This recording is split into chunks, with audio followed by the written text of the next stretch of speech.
Comment on fait pour gérer 557 livraisons? Entre la remise en main propre et l'envoi de 450 colis, avec toutes les contreparties, en un minimum de temps et sans faire d'erreur. Eh bien,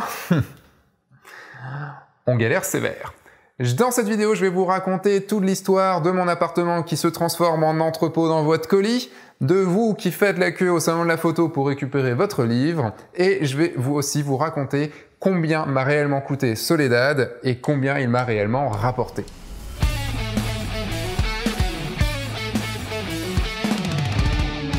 Bonjour, je suis Sébastien Rognan et vous êtes bien dans un nouvel épisode de F1.4.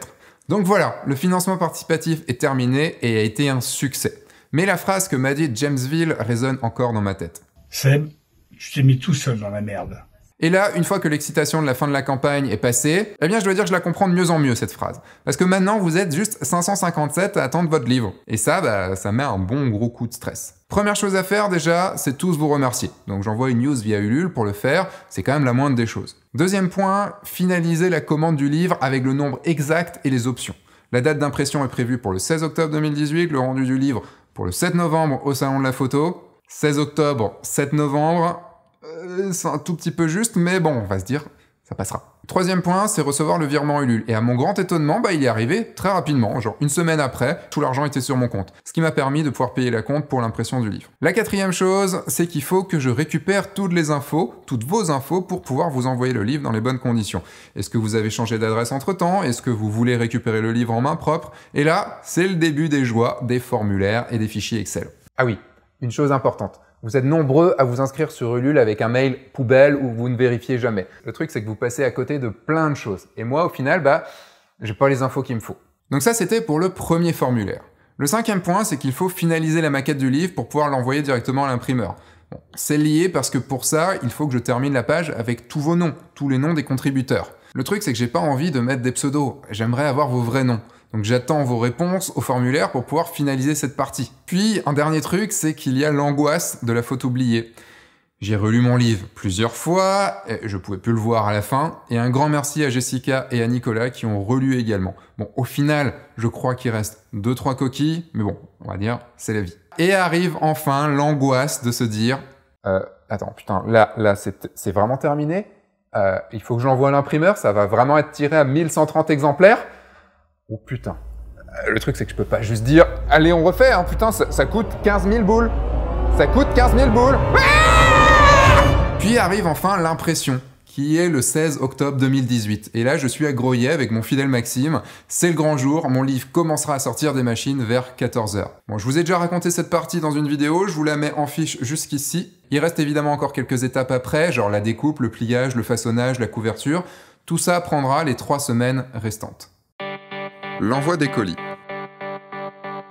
Allez, maintenant, il faut se préparer à l'épreuve la plus dure, établir une stratégie efficace pour que vous receviez tous votre livre dans les temps. Parce que bon, le salon de la photo arrive très vite et il va falloir assurer. Le 6 novembre, on prend la route avec Max pour Paris. Arrivé au salon de la photo, gros stress puisque j'ai pas pu encore voir mon livre, j'ai pas pu le découvrir. Donc il n'y a aucun délai entre le moment où je le découvre et le moment où je commence à vous le donner. Et le truc, c'est que ça m'aura joué un sacré tour. J'en parle juste après. Arrivé au salon, je découvre donc une dizaine de cartons ramenés par l'imprimeur. Et là, je l'ouvre et soulagement, il est beau. Là, vraiment, je suis soulagé. Le lendemain, c'est parti pour les heures de dédicace. Et un très gros merci à chacun d'entre vous, parce que vous êtes venus, vous avez fait la queue des fois pendant 1 heure, et le truc, c'est que je voulais pas expédier les dédicaces. Et là, j'ai pris 3-4 minutes avec chacun d'entre vous. Ça devait être sûrement assez long d'attendre, mais je voulais partager un moment vrai avec chacun d'entre vous. Et ça a eu l'air de vous plaire. En tout cas, les retours étaient très bons. Les jours suivants au salon de la photo, c'est la même chose, et pour mon plus grand plaisir. Un grand merci à Max qui m'a sauvé de toute la logistique pour que je puisse rester le plus possible avec vous. Là, je suis sûr qu'il est en train de rougir pendant qu'il est en train de monter la vidéo. Pour la sortie du livre, j'ai organisé aussi une très belle exposition de Soledad dans une galerie parisienne, la galerie Octopus, le vendredi soir. Et ça aussi, un grand merci à toi, Sabrina. J'étais vraiment super content de pouvoir vous donner mon livre, entouré de toutes les photos dans une belle galerie. Vous avez été super nombreux à venir, la galerie était bondée, c'était absolument taré. Un merci à Alexandre Courjas et sa boîte à sourire qui ont permis d'immortaliser pas mal d'entre vous, là vous voyez les photos en ce moment, mais là, est survenu le drame, parce qu'au bout d'une vingtaine de dédicaces, je déchante complètement. Maxime vient me voir en me disant qu'on a un très gros problème. La couverture des livres suivants ont tout un énorme défaut. Là, gros stress, Maxime commence à checker tous les cartons, il arrive à en trouver une dizaine de plus qui sont ok, mais ça ne suffira pas pour ce soir. Alors le truc c'est comment gérer? Vous êtes là, vous attendez votre livre, et je peux pas me résoudre à vous donner un livre qui a un gros défaut. Ça m'a brisé le cœur, mais j'ai dû vous faire une annonce disant que je ne pourrais pas vous donner votre livre ce soir-là. Mais vous avez super bien réagi, et encore un gros merci pour ça. Et pour la peine, je vous ai mis un tirage supplémentaire lorsque je vous ai envoyé par la poste. J'en reparlerai, mais il faut savoir que le problème a touché environ 200 à 300 livres au final. Donc ça, c'était pour la partie à Paris. Après, retour à Lyon, retour après le salon de la photo. Et là, je vois débarquer chez moi une première palette. Ce qui est déjà assez impressionnant, je dois dire. Hein. Mais ce ne sont pas les livres, ce sont juste les cartons pour envoyer les livres. Ok, là, le truc, c'est qu'il faut déjà de la place dans l'appartement. Donc ça promet vraiment quand même pour la suite. Puis arrivent les palettes, oui, parce que les palettes de Soledad. Et anecdote drôle, le livreur qui m'a ramené les palettes, c'est un auditeur de la chaîne, donc un coucou à toi si tu regardes cette vidéo. J'ai calculé, il y en avait pour plus d'1 tonne de livres à monter à l'étage.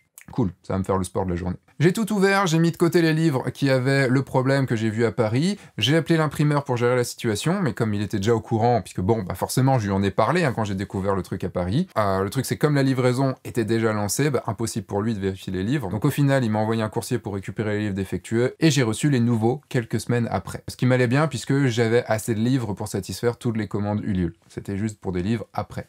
Et puis les problèmes, ça arrive, il faut juste savoir en parler avec le fournisseur et pas se taire et ruminer dans son coin. C'est là où vous allez voir si votre fournisseur est bon, parce que s'il est bon, il résoudra le problème sans faire chier. C'est donc maintenant qu'il faut vraiment penser stratégie, parce que oui, j'ai 450 colis à faire, 450 livres à dédicacer, 450 adresses à sortir et à coller, 450 timbres également à coller, 450 stickers de lettres de suivi, 450 contributions à mettre en plus dans les livres, et bien sûr, il fallait mettre la bonne contribution avec le bon livre et dédicacé à la bonne personne. Tout ça dans le bon carton et à la bonne adresse.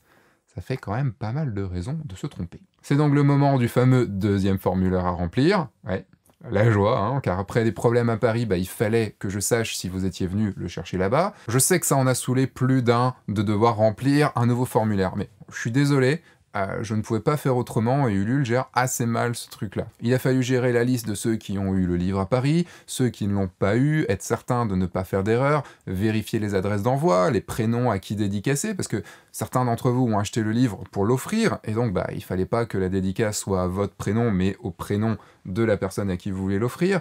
Il fallait trouver comment gérer les étiquettes d'envoi, tout ça par informatique, histoire de pas se taper les 450 adresses à la main, comprendre comment imprimer les étiquettes, puis commander les timbres. 3500 € de timbres. J'ai jamais autant dépensé de ma vie à la poste. Jamais. Et vient ce fameux moment où mon appartement s'est transformé en entrepôt d'envoi de colis. Heureusement, Jessica n'était pas là pour voir le bordel, elle était trop occupée à visiter le Laos. À ce moment-là, on avait le droit de voyager. Et donc avec Maxime, on a mis 2 jours à tout faire. Et là, il y a un autre Maxime qui est arrivé, Maxime Franck, que vous avez vu dans F1.4 et qui passait par là. Et il est venu nous aider durant toute une après-midi. Bon, je sais pas trop si on s'y est bien pris, mais ça a marché. Je me suis imprimé les listes d'envoi à faire en regroupant bien ceux qui avaient les mêmes contributions. J'ai dédicacé chaque livre. Pendant ce temps-là, Maxime faisait le carton, il ajoutait les contreparties tirage en refermant le carton et en indiquant le nom de la personne sur le carton pour savoir ce qu'il y avait dedans et surtout à qui l'envoyer. Ça nous a pris environ une bonne journée et demie. Puis il a fallu mettre les adresses et surtout ne pas se tromper. C'est à ce moment-là qu'on était 3 et pour pas que ce soit trop chiant, parce que quand même c'est pas le truc le plus fun du monde, eh bien j'ai décidé d'organiser un gros bingo. On avait 18 feuilles de stickers avec vos adresses. On en a pris 6 chacun, ça c'était en gros nos grilles de bingo. Je prenais des colis au hasard, je disais le nom de la personne, et on devait donc chercher dans nos feuilles la bonne adresse. Parce que oui, j'ai fait une grosse erreur, c'est que j'avais pas classé par ordre alphabétique les adresses. Monumentale erreur. Mais comme on l'a pris comme un jeu, le temps est passé assez vite et on rigolait bien. Le gagnant, c'était le premier à avoir enlevé toutes les étiquettes d'une page. Et, eh bien, j'ai gagné! Et sans tricher en plus. Et puis il a fallu coller tous les timbres, les stickers de suivi et les adresses de retour au cas où. 3 étiquettes de plus à mettre sur chaque colis, ce qui veut dire 1350 étiquettes à coller. Bonjour le travail à la chaîne, et ça, je me le suis tapé tout seul. Au moins, il y en a eu un qui semblait avoir pas mal apprécié cette partie quand même. Maintenant que tout est prêt, direction la poste. Et je me voyais déjà faire 15 bureaux, en posant une 30aine de colis dans chaque, tout en faisant bien chier la personne à l'accueil. Mais non, pour ça, il y a un truc génial qui existe, ça s'appelle un dépôt de poste. Et ça tombe bien, il y en a un à quelques kilomètres de chez moi. J'ai dû faire 3 allers-retours avec ma voiture remplie à ras-bord, comme ce que vous êtes juste en train de voir là actuellement à l'écran. Et là, je vous raconte pas la tête des employés au dépôt. Faut dire que je m'attendais encore à grave les faire chier. Eh bien, j'ai eu que des gros sourires.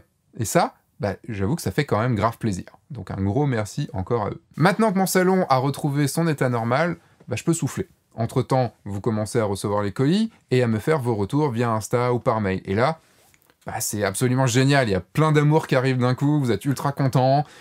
Je me dis, c'est bon, j'ai réussi. Mais même avec un plan génial, il y a forcément des accros. Et il y a forcément un petit peu de SAV. Certains colis se sont perdus en route, certains sont revenus car l'adresse n'existait pas, et il y a également des livres avec quelques défauts que je n'avais pas vus. Donc je recontacte chaque personne pour être bien sûr que tout va bien, récupérer les bonnes adresses, tout ça, et ça, mine de rien, ça prend du temps. Le coup final du livre. Et voilà, l'aventure se termine ainsi. Mais avant de vous laisser, je vais faire le point sur combien a vraiment coûté la campagne au global. Le truc, c'est que je sais que vous aimez les chiffres, et surtout savoir combien ça m'a rapporté au final. Eh ben, spoiler, je suis riche!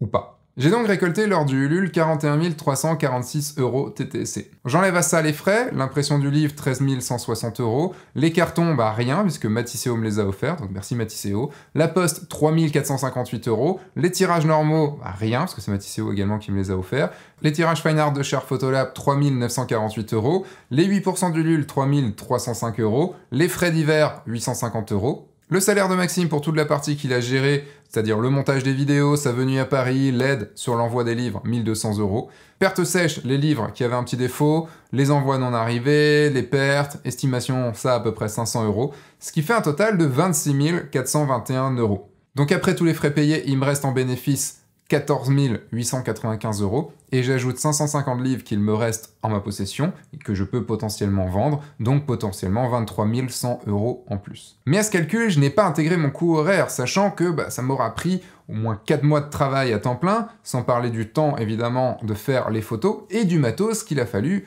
pour les faire. Et sans parler du temps après pour continuer à vendre le livre. C'est donc une opération qui est financièrement positive, surtout si je ne compte pas le temps que j'y ai passé. Cela m'a surtout permis d'avoir un petit peu d'avance pour travailler sur mon deuxième livre, dont le financement participatif se termine là ce jeudi 1er avril 2021. Je vous en parle dans une minute, mais avant ça, je tiens encore une fois à vous remercier tous pour avoir rendu tout ça possible. Donc juste merci. Là, je vais vous parler de mon deuxième livre, dont le financement participatif se termine là, ce jeudi 1er avril, et c'est pas une blague, c'est vraiment pas une blague. Il y aura un live le jour d'avant sur Instagram, sur mon compte Fun4. Il y aura un live sur ce YouTube jeudi soir à 20h pour la fin, pour vivre la fin avec vous.